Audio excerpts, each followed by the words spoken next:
Esto es Comunicación 5.0. Ante el tsunami desinformativo, razón abierta y sentido crítico en la comunicación.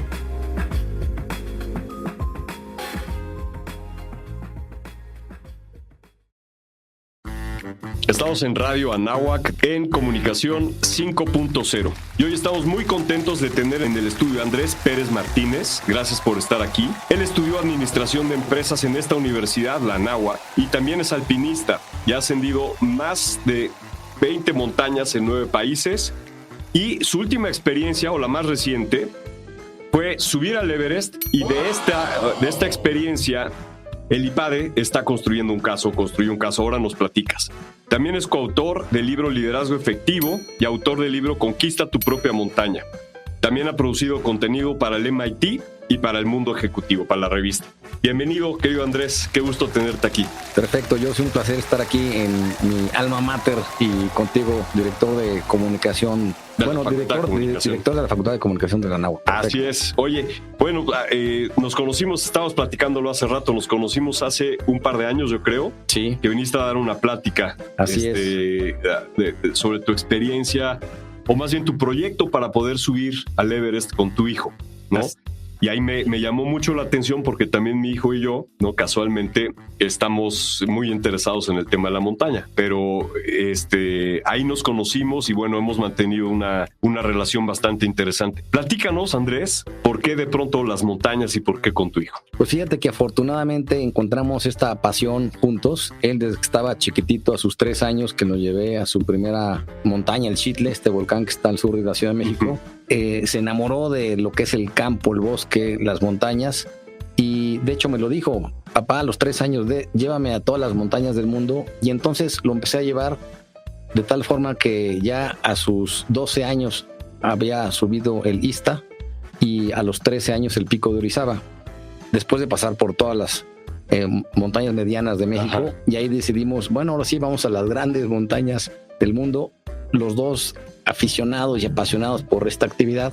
Y entonces empezamos en el Kilimanjaro en África, en el Mont Blanc en Europa Occidental, y bajando esta montaña que típicamente se hace en 3 días, pero nosotros la hicimos en 2 para, digamos, tener mayor reto. Y al bajar dijimos, tenemos la capacidad para subir el Everest, hagámoslo en 4 años. Ahí establecimos la fecha del 2023 y hicimos un plan estratégico para subir muchas montañas en varios países a fin de desarrollar nuevas capacidades de montaña que no teníamos, para poder finalmente llegar a el Everest y poder ascenderlo. Así que ha sido un recorrido maravilloso y unas aventuras brutales que además te abren el panorama, porque conoces no nada más la montaña, sino la cultura de cada uno de los países, y la interrelación con mi hijo pues obviamente es maravillosa. Afortunadamente compartir estas experiencias nos ha forjado como una relación padre-hijo y como compañeros de cordada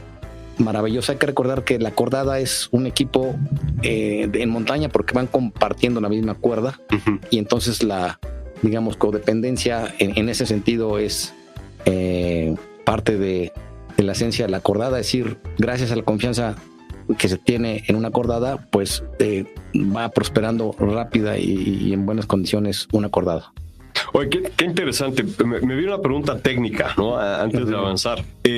Subió muy joven al Pico de Orizaba y al Ista, de 12 y 13 años, ¿no? Y en ese sentido, los pulmones de algunas personas no están desarrollados.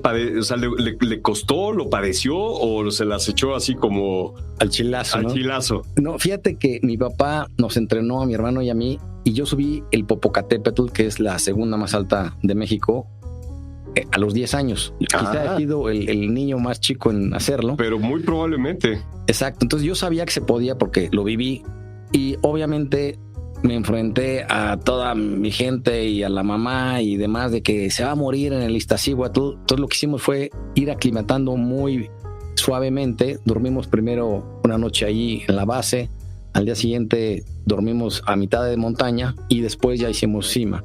Y lo mismo con el Pico de Orizaba. Y fíjate una anécdota padrísima, que yo estaba observándolo en la noche a ver cómo respiraba. Cuando llegamos al campamento de media montaña, a 4,800 en el Ista, yo decía, híjole, a ver si no tiene problemas durante la noche. Y estaba cansado, así que estaba durmiendo perfecto. Y cuando se levanta a las 3:30, nos levantamos para salir a las 4 de la madrugada. Cuando abre los ojos, me dice, yo estaba preocupado que me dijera dormí mal o no puedo respirar o X. Me dice, papá, hoy es el gran día, hoy vamos a hacer cima. Y dije, este hombre tiene la montaña en la sangre. Qué buena onda. Sí. Pues sí, además, hiciste lo correcto, que es esta parte de aclimatación. A mí me han tocado experiencias de pronto ver en el Nevado de Toluca, ya casi cerca de Humboldt, a personas subiendo a niños de 5 años ahí medio asfixiados. Digo, no, vas para atrás. No, la montaña hay que tener mucho respeto. Sí, exactamente. Yo creo que hay que ir siempre hiper bien preparado, física, técnica, mental y emocionalmente. Sí. Y si lo estás, vas con todas las canicas entonces a la cumbre, ¿no? No, buenísimo. Y hace un momento comentaste el tema de la cordada. Así es. Igual no toda la gente conoce el concepto, y más que el concepto, el significado de la cordada en la montaña. Platícanos, o sea, técnicamente qué es primero y después, pues qué significa en tu vida, ¿no? El estar en una cordada de 2, 3, 4 personas máximo. Exacto. Sí, una cordada es cuando 2 o más personas se amarran a una cuerda y van al unísono, digamos, juntos, ascendiendo o descendiendo una montaña. Y la base es la confianza, porque en la montaña solo hay una oportunidad para hacer las cosas perfectamente bien. Imagínate que va mi hijo adelante en una pared de hielo, él clava un tornillo y se asegura y me asegura a mí. Si no lo hace perfectamente bien, adiós, nos desaparecemos de este mundo. Así que es una confianza de 2 vías, porque cuando él se cansa, entonces yo subo y hago lo propio. Y él sabe que voy a hacer las cosas bien porque está la vida de por medio de los dos.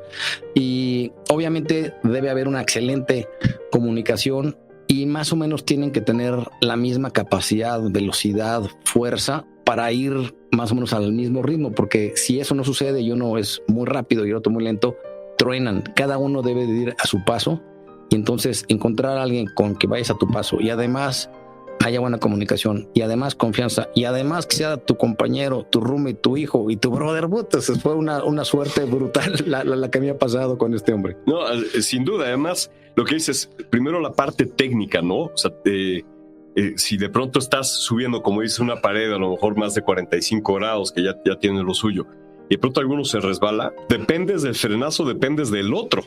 Así es. Entonces, ahí hay hace rato también usaste una palabra, la codependencia, ¿no? Que de pronto puede tener un significado negativo, ¿no? Por los temas ahí de relaciones con dependientes y eso, pero en ese sentido es una codependencia vital. Así es. Entonces tú tienes que depositar toda la confianza en que la otra persona está técnicamente muy bien preparada, psicológicamente muy bien preparada, físicamente muy bien preparada, porque cualquiera de esas 3 te falla, en el momento del sustito, sí, no va a jalar. Y yo le agregaría uno que es seguir los protocolos, por así llamarlo, eso, con las reglas básicas. Por ejemplo, íbamos en el Mont Blanc, el guía Andrés y yo, en una especie de planicie, una especie de panza de lista, digamos, ajá, caminando, y cuando vas así tienes que ir con la cuerda tensa y por unos 4 metros uno del otro, por si alguno se llega a caer en una grieta. Los otros tienen más chance de poder clavar el piolet y evitar que se caiga muy profundo en la grieta. Entonces, gracias a que íbamos así, concentrados con la cuerda tensa, en un panorama que decías, aquí no puede haber grietas, o sea, esto es casi como pisar, estar en el Zócalo. Cancha de fútbol, sí. Y de repente, pum, Andrés pisa en alguna parte débil de la nieve, se abre la grieta y se cae. Y afortunadamente no pasó a mayores, pero eso, seguir las reglas de oro hace la diferencia a veces entre la vida y la muerte. Entonces no hay que confiarse también. Ese es un gran tip, no hay que confiarse. Entonces, a ver, empiezas con este entrenamiento, incluso por lo que dices, desde tu papá, empiezas a experimentar esta relación con las montañas, después se la compartes a tu chavo y construyen un proyecto. ¿Qué significa construir un proyecto, no? Y como dices, qué bendición poderlo hacer con tu hijo, pero quitemos ahorita la relación padre-hijo. ¿Qué significa construir un proyecto de este tipo que es largo plazo, en donde tiene que haber orden, protocolos, confianza, preparación física, mental, psicológica. ¿Cómo construyes un proyecto de este tipo? Así es, pues mira, primero fijamos esa gran meta que era subir el Everest en 4 años y entonces hicimos un plan estratégico que yo creo que es de mis mejores habilidades, porque en la empresa así lo hago constantemente en mis proyectos, y entonces definimos objetivos más a corto plazo, estrategias, tácticas y pasos para llegar finalmente preparados al Everest, y trabajamos en equipo, fue lo bueno. Obviamente Andrés más encargado por su edad y por sus conocimientos en lo más básico quizá, como por ejemplo buscar proveedores en cada uno de los países, seleccionar a las 3 mejores empresas locales y sus guías y porteadores y arrieros, buscar equipo de montaña, y yo más en lo estratégico, y fuimos juntos entrenando. Eso fue vital, el que teníamos este propósito compartido, estaba en nuestras venas, y yo creo que eso fue vital porque como tú sabes, a veces hay proyectos de 2 o más personas que con el tiempo alguno se raja porque cambia su vida y adiós ninguno, o todos dejan su gran misión, y en nuestro caso estaba tan arraigado a nosotros que afortunadamente fuimos cumpliendo consistentemente con cada uno de los pasos que definimos, que básicamente era subir montañas de menos a más difíciles y retadoras hasta llegar al Everest. Buenísimo. Aquí he omitido una pregunta bien importante. ¿Qué edad tiene Andrés? Hoy tiene 20, él subió a los 19 años el Everest y es, junto con otra persona, los mexicanos más jóvenes en subirlo, y yo sería el más grande, el más, en vez de ruquito, el más experimentado. Sí. Qué bien. Entonces, pues también a una edad muy joven, Andrés, pues asumió responsabilidades súper importantes, como dices, buscar los proveedores, entender esas otras culturas, otros países, pues para poder darle vida al proyecto que ustedes tenían en común, ¿no? Sí, que fíjate que ahora que lo reflexiono, como papá, creo que fue vital que él tuviera una chamba y no lo hiciera yo, porque él tenía 13, 14, 15, 16 en ese proceso, y él, al involucrarse, yo creo que le ponía mucho más interés al proyecto. Fue parte del esfuerzo, entonces la recompensa es mayor. Por supuesto, y yo creo que esta parte de sumar experiencias y que de pronto pues, puede haber malas experiencias buenas en el proceso de hacerlo, también lo va curtiendo para la experiencia de estar parado en la montaña, ¿no? Así es. Sí, por ejemplo, cuando fuimos a Perú fue durante la pandemia. Okay. Y no había compañías disponibles, y dije, no, pues entonces vamos a tardar más tiempo a ver si no se nos va la fecha que nos habíamos propuesto. Y él, toda en 2 patadas, lo que yo no pude encontrar en internet, él en 2 patadas ya tenía 3 proveedores. Y dije, ¿cómo le hiciste? Pues ya ves, aquí soy muy picudo en lo digital, cara.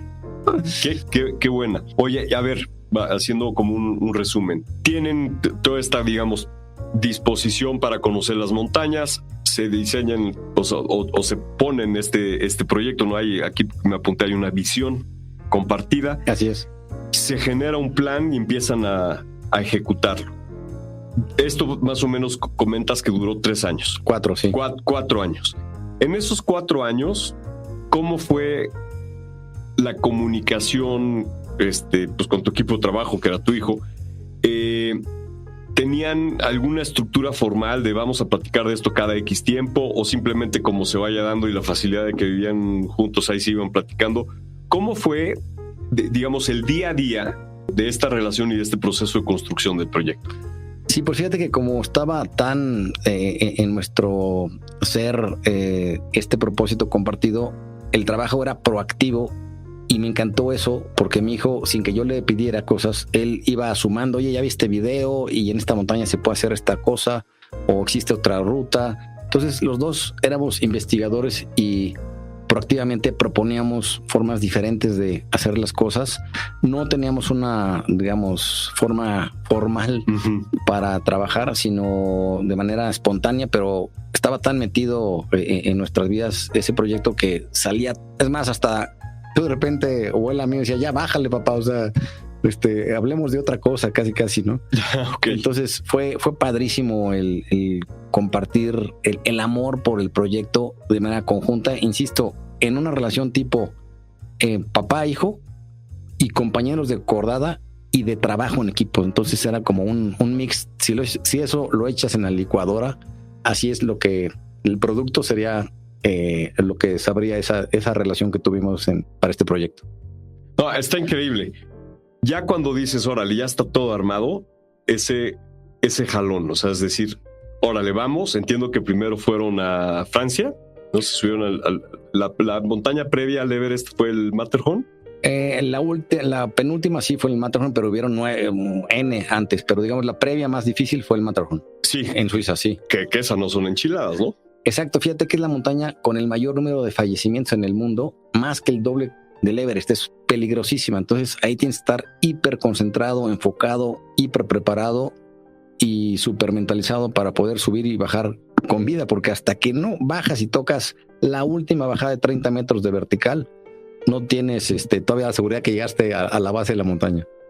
Digamos, se canta la victoria como montañista una vez que estés abajo. Así es. Yo lo digo y también con mi chavo decimos, una vez que esa noche ya estás durmiendo en tu cama o en alguna cama que sea, en ese momento puedes decir, job well done, ¿no? O sea, todo bien hecho. Y hablábamos también de el Matterhorn. O sea, ella y el K2, yo creo que son las montañas más salvajes, por ponerles un adjetivo. Platícanos cuál fue la experiencia que tuvieron, que fue, entiendo, la cima previa a ir al Base Camp en el Everest. ¿Cómo estuvo lo del Matterhorn? Sí, pues fíjate que nos preparamos muy bien en las Dolomitas en Italia, subiendo paredes similares, y cuando llegas al Matterhorn, ya lo sabíamos, a la agencia, no te dejan subirlo porque quieren evitar tantas muertes que han habido. Y entonces te tienen que autorizar validando que sí tienes la capacidad física y técnica. Entonces tienes que contratar un guía de la agencia, hacer una montaña previa en donde el guía con su reloj en mano y analizándote cómo te desempeñas en la montaña, sobre todo en roca vertical, te dice al final, ¿están autorizados o no? Y si no, ya pagaste, ya tienes la fecha y todo el rollo. Te dicen, bueno, pues aquí hay muchas más montañas, elige cualquiera de las que están aquí alrededor, pero al Matterhorn el boleto, pero el Matterhorn no subes. De hecho, los españoles que iban un día antes los batearon. Órale. Entonces, afortunadamente hicimos muy bien esa labor previa y el guía español, afortunadamente, mismo idioma, dijo, están estos perfectamente listos. Y entonces nos acercamos a la montaña en una caminata de 2-3 horas y es imponente porque tiene 1200 metros de desnivel. Eso significa, para los que están o conocen la Ciudad de México en Reforma, si tú ves la Torre Mayor o la Torre BBV, si le pones 5 torres más, es decir, 6 torres BBV, cuando estás abajo, así es el Matterhorn. Esa altura la tienes que bajar y subir y bajar el mismo día. Simplemente pensar en subir la Torre BBV en las escaleras así un dominguito te da una flojera brutal. Por ejemplo, desde 6 y por la piedra. Vertical. Exacto. Casi vertical, muchas partes sí. Entonces es un hiper reto, sobre todo mental. Y fíjate que hay gente que llega a la base en la montaña, ya lo autorizaron. Todos sabemos de las tragedias que han habido ahí. De hecho, desde que se conquistó por primera vez, subieron 7 y solamente bajaron 3. Wow. Entonces está marcado de muchos dramas. Y hay gente que cuando llega al refugio duerme y al día siguiente que sale a las 4:30 tiran la toalla algunos y dicen, no, esta montaña no es para mí, porque se metieron en su cabeza ideas dramáticas de lo que les puede suceder y entonces tiran la toalla. Y recuerda que 80% de los problemas que pensamos se van a presentar en el futuro no suceden, solamente están en nuestra cabeza. Entonces esta gente se limita y tira la toalla, y nosotros hacíamos lo contrario, echarnos cubetadas de ideas positivas, de escenarios increíbles de lo que iba a suceder, o sea, una gran visualización para entonces sí poder materializarlo en la práctica. Entonces decíamos cosas como, oye, vamos a hacer menos tiempo del esperado, nos va a tocar un día asoleado, unas super fotos, vamos a bajar con un hambre feroz, y eso sucedió. Entonces la parte mental, insisto, es crucial, ¿no? Y quizá un segundo elemento que hoy se aborda mucho en la jerga empresarial o universitaria es el famoso mindfulness. Ajá. Tú sabes, el hecho de estar en el aquí y en el ahora presente también juega un papel fundamental, porque cuando vas subiendo o bajando lo haces tipo como el hombre araña. Entonces, ¿cuál es el paso más importante que estás dando en ese momento? Y es como si estuvieras así, digamos, subiendo como el hombre araña, con la mano derecha arriba y la izquierda abajo. ¿Y cuál es el momento más importante del siguiente segundo? Pues es cuando la mano izquierda sube y la derecha se queda abajo y te desplazas. O sea, tienes que tener una concentración brutal y no puedes estar pensando que si Xochitl o Claudia o que si fue penal o no, sino hiper concentrado. Si eso haces, entonces puedes, como dices, bajar a tu cama y festejar, porque en esta montaña en particular 9 de cada 10 accidentes se dan por cuestión humana, o sea, por descontrol. Se fueron caídas producto del desenfoque. Uf, ese es un dato durísimo. Así es. No, luego más adelante lo platicamos, a ver esto cómo se puede llevar a la vida, a la práctica personal de todos los días. Pero está brutal, o sea, yo creo, obviamente todos estamos mucho más informados respecto a todo lo que puede pasar en el Everest, ¿no? Sí. Y hay mucha información alrededor del Everest, pero no de montañas como el Matterhorn, ¿no? Entonces, esto que nos platicas, ¿no? Yo me imagino estos 1200 metros comparados con los 1000 metros del capitán que hizo Honnold, que se echó sin cuerdas. O sea, ¿cómo es posible que haya gente que se lo aviente, ¿no? Y ustedes ahí estuvieron, y pues si los vemos como proporcionalmente a la población global, pues ustedes son una ultra mínima parte que pues sale de su zona de confort, se ultrasale de la zona de confort. Sí, de hecho, cuando presentas tu currículum a la agencia del Matterhorn y les puedes decir, oye, ya hice la Aconcagua, el Kilimanjaro, por decirte, o cualquiera de estas cumbres muy conocidas, te dicen, eso no aplica aquí, para mí eres un novato, no traes una montaña relevante al estilo Matterhorn. Eres un hiker, ¿no? Es un hiker, exactamente. Sí. Entonces, adiós con tu pico de Orizaba, aquí tráeme una buena si quieres, que de entrada te probemos. Entonces nosotros, por eso, como lo sabíamos, porque 2 años antes habíamos ido al Matterhorn a ver qué se requería, subimos el Alpamayo en Perú, que es durísima, sí, de hielo, y gracias al Alpamayo nos abrieron la puerta en el Matterhorn. Es más, hasta nos dijeron, a ver, siéntense, ¿qué les sirvo, jóvenes? Porque el Alpamayo es otra bestia brutal. Claro, justo eso te iba a decir.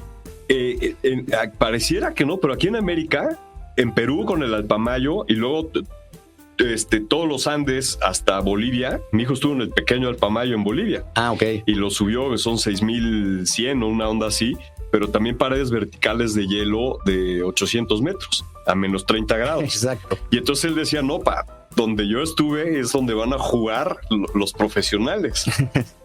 Y ahí, bueno, él en su experiencia personal dijo, ok, ya sé qué es lo que no me gusta de la montaña. Ok. Sí, porque no voy a hablar de su experiencia, pero me gustó mucho saber que estas montañas que están relativamente cerca son top en la parte técnica a nivel global. Así es, sí. ¿No? Y que eso te haya significado, digamos, el pase verde para el Matterhorn, pues es bien interesante, ¿no?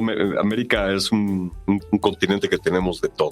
Sí, que déjeme nada más incluir algo que lo digo en mis conferencias, que en la vida, para mí, la vida es como una escalera en la que mientras más escalones subes, más fácil va a seguir subiendo porque traes una inercia. Por decirte, terminas la secundaria bien, entonces entras una prepa de buena calidad y luego te sigues a la universidad y así sucesivamente.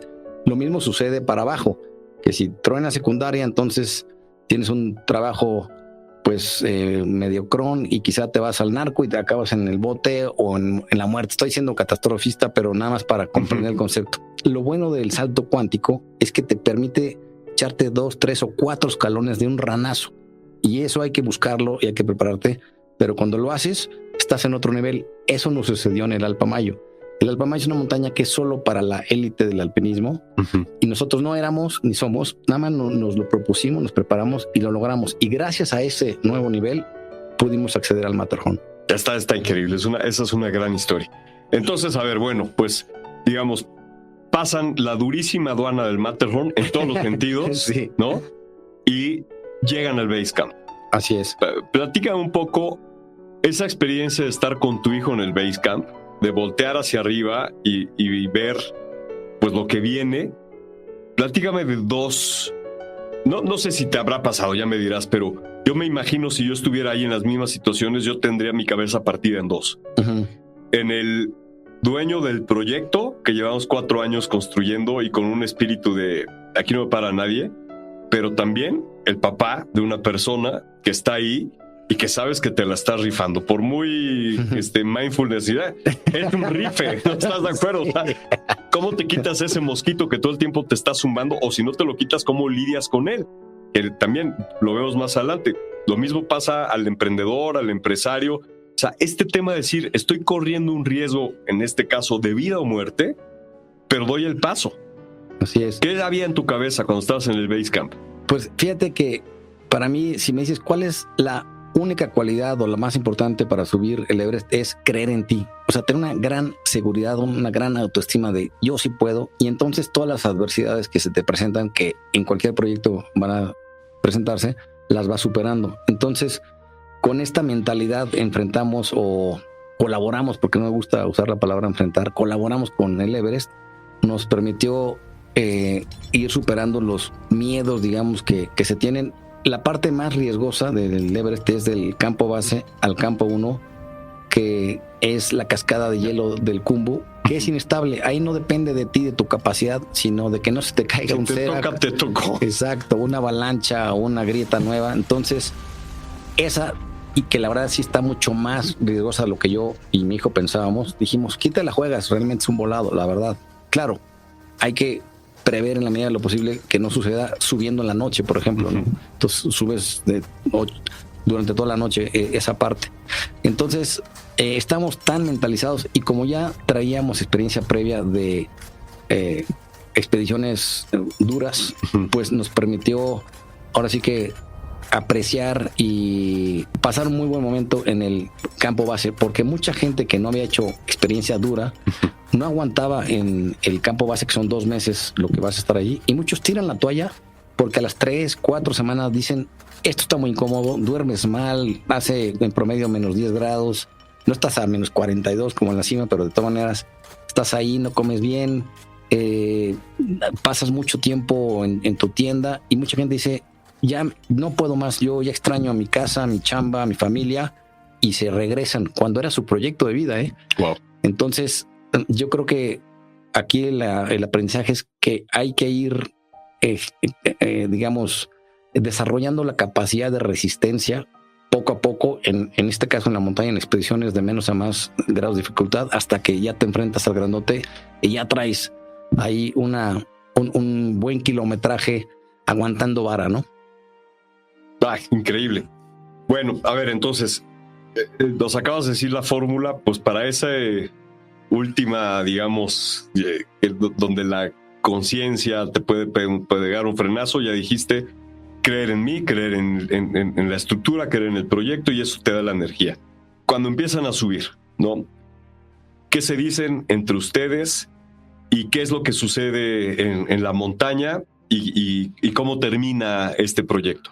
Ok, fíjate que digamos que la comunicación se da en cada campamento, son 4 campamentos. Ajá.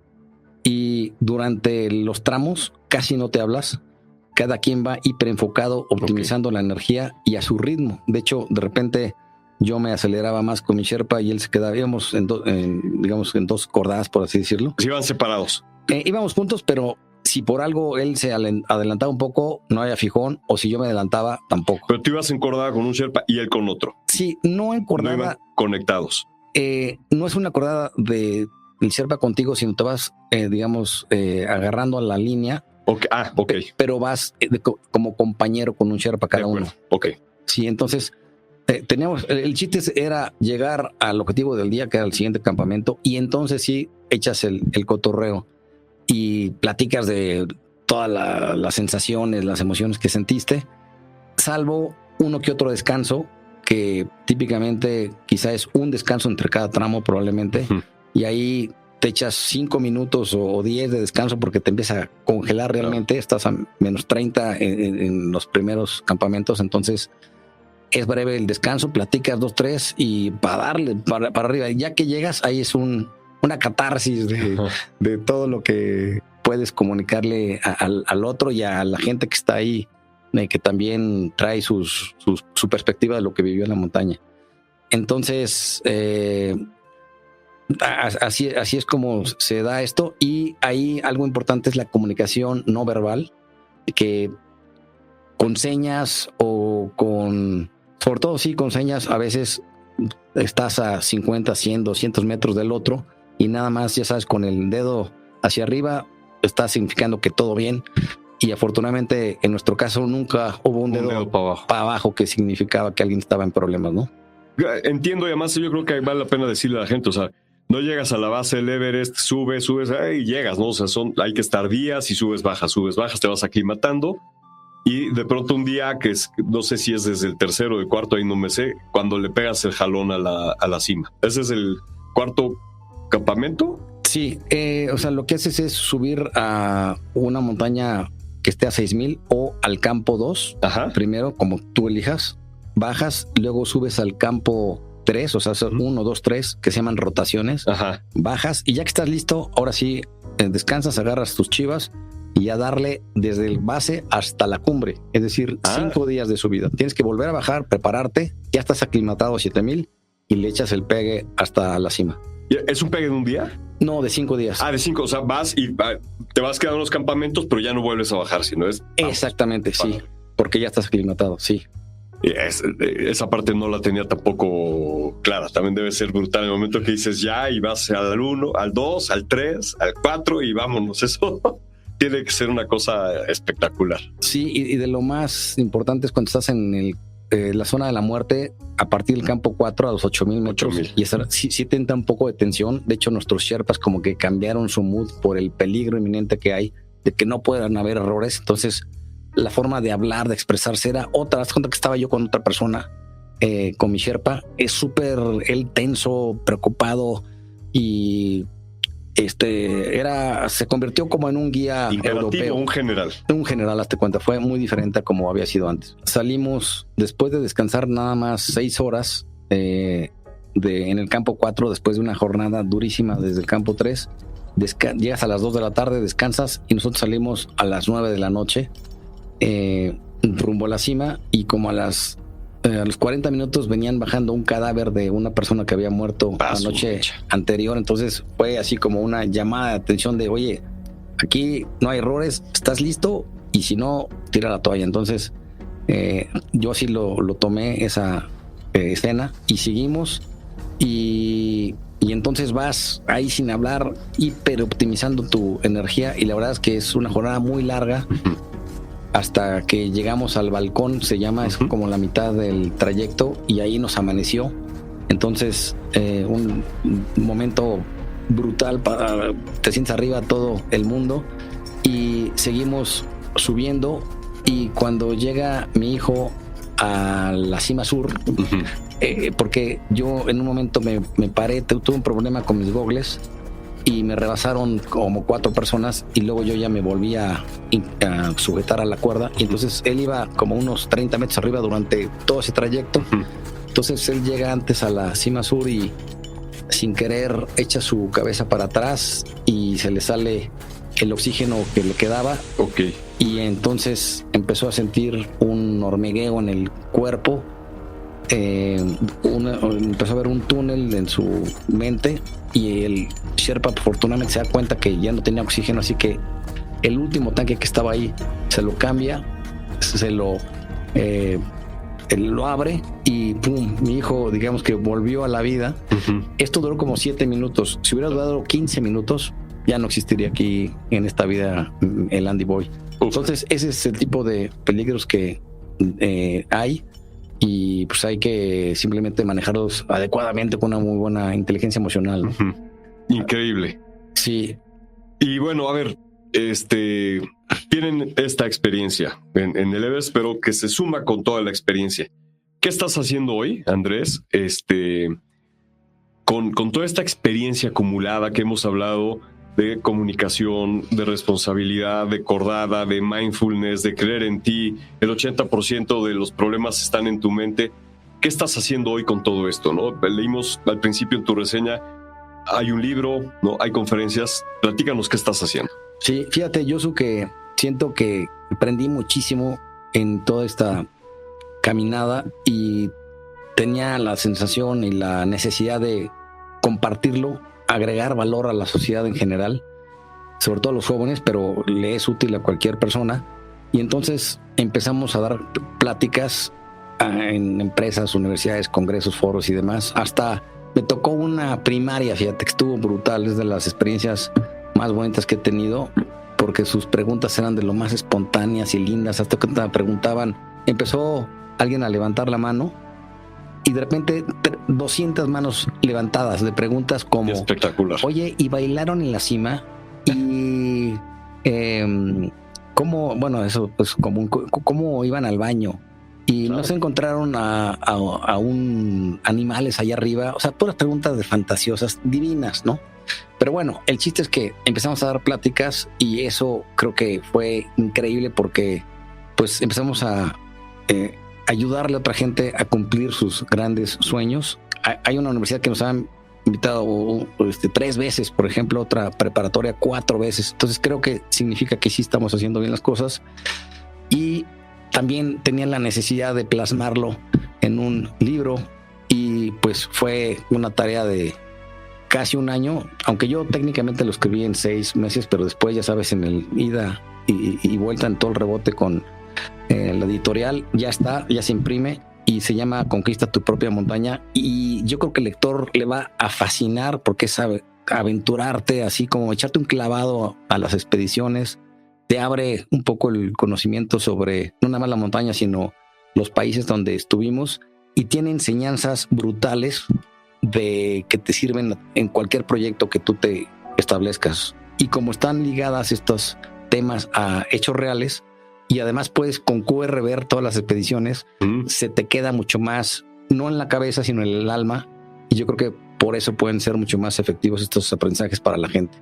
Y por otra parte, fíjate que en una conferencia llegó una persona, le encantó y luego me habló: oye, estoy con una persona del IPADE, le platiqué de tu charla y quiere verte. Lo fui a ver y me dijo, después de platicarle la experiencia y las perspectivas con las que lo veo, y me dijo: me encanta, hagamos un caso de tu expedición para que sume valor aquí a los casos del IPADE.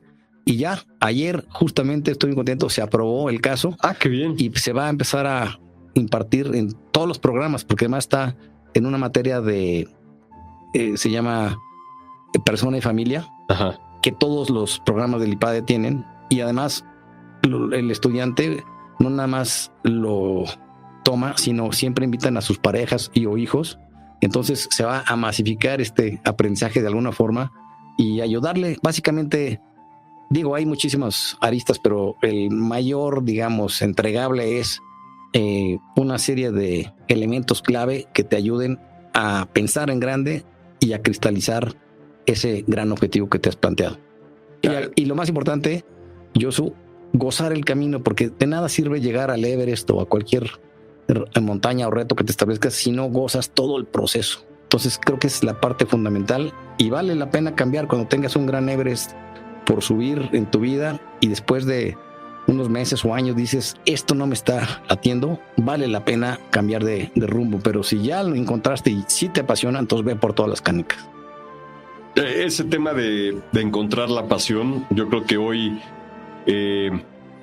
no solamente en los jóvenes, sino todo el mundo, el momento en que la encuentras, exacto, en el que dices, por aquí es donde le correspondo a mi vida, o que es una diferencia, y es una diferencia que no solamente es en la persona, sino en la sociedad. Y hay una pregunta filosófica: ¿por qué ayudar a la gente a cumplir sus sueños? ¿No? Lo acabas de decir. ¿Qué te despierta en ti hacer eso?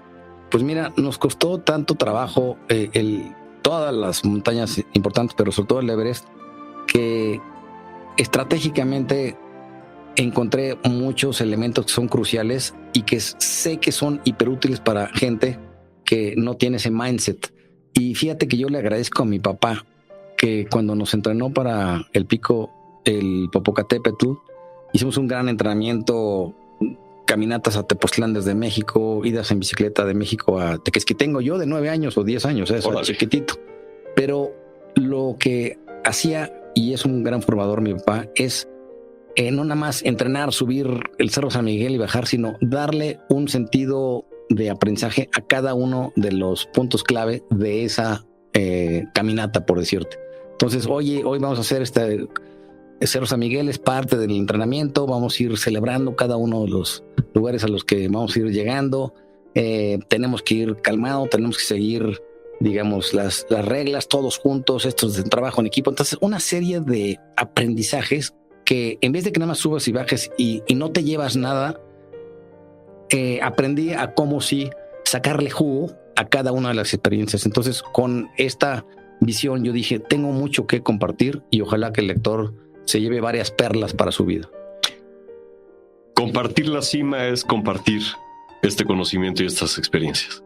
Exacto, sí, que afortunadamente pues hacer estas montañas compartiéndolas con mi hijo ya tiene de por sí un gran valor personal, y el poder compartirlo en la sociedad pues obviamente te lleva a generar un legado. Entonces yo creo que justamente siento que estoy en una etapa en la que debo dejar un legado, y para eso pues estoy haciendo cápsulas con el MIT, con el Mundo Ejecutivo, el libro, conferencias y el caso ahora del IPADE, ¿no? Y lo que venga.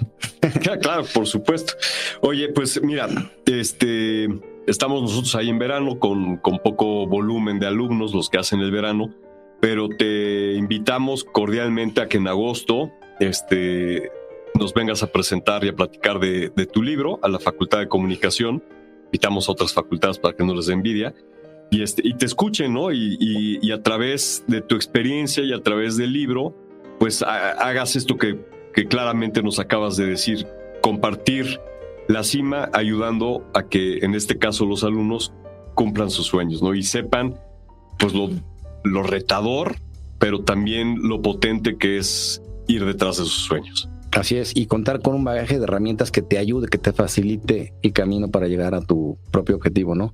Y te voy a regalar uno y ahí me dice qué tal lo sentiste. Felizazo de recibir tu libro. Va a ser un honor leerlo y compartirlo. Bueno, pues para terminar, por sugerencia de mi hijo, el montañista. Ah, mira. Me dice, oye, está padre el programa, pero tienes que hacerles preguntas en serio. Ok. Las preguntas en serio para él es, ¿cuáles son los mejores tacos de la ciudad de México? Para mí el Califa. El Califa. Sí. ¿Ves que les acaban de dar estrellas Michelin? Ah, no sabía, sí. Ok.